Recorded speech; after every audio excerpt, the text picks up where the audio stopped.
What's up, fellow Patagonians? It's your boy Marifama RD. So I want to give you guys a tip today on something that's culturally different here than back where we're from, at least where I'm from, right?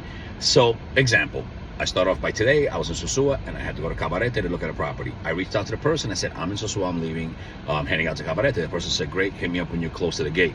Now the person knows más o menos how long it's going to take for me to get from Sosua to Cabarete. Everything's great, went to look at the properties. Now we go to the different cultural part here. Workers that I was waiting for to come this afternoon, they said they were going to come at the same time as yesterday, which was about 12:30 to 1 o'clock. At 12:59, I reached out to them and they're like, oh no, we're like in Cabarete working on something. It's going to be more like 3:30. I was like, well, I just waited 30 minutes in my car like a pendejo. So I went around and did what I had to do. Great. So I let them know, I said, let me know when you guys are heading over here so I can meet you at the office. And they let me know they forgot their key to my office. So of course I 100% have to be here when they get here for them to get in. They can't even start anything. Great. I get a message and they're like, hey, we're outside. I'm like, shit, luckily I'm 10 minutes away here. But if this was Santo Domingo, Santiago, or even Punta Cana, there's no way I'm going to get somewhere in 10 minutes. And usually if you have about 10 minutes to get there, if the people wait for you longer than that, they won't wait for you longer than that. They'll just leave and they'll say, no, we had to leave. We'll come back another day, and you missed your window of opportunity.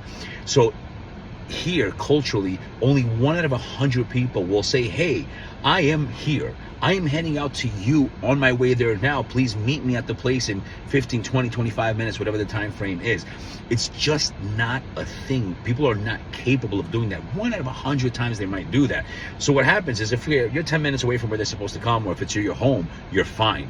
But if you're like in Santo Domingo, and let's say you live in Santo Domingo Este and you're in Distrito Nacional and you're waiting for people to come, they're not going to give you a heads up. They're going to hit you up. It's very common for those of you guys that live here know this, that they'll just be like, we are here.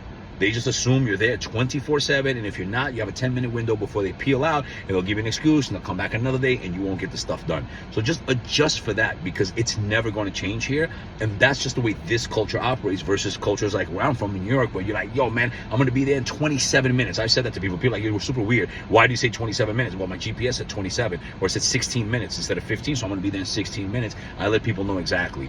So adjust accordingly. Now you know. And knowing is half the battle. G.I. Joe. Pew, pew, pew, pew, pew, pew, pew.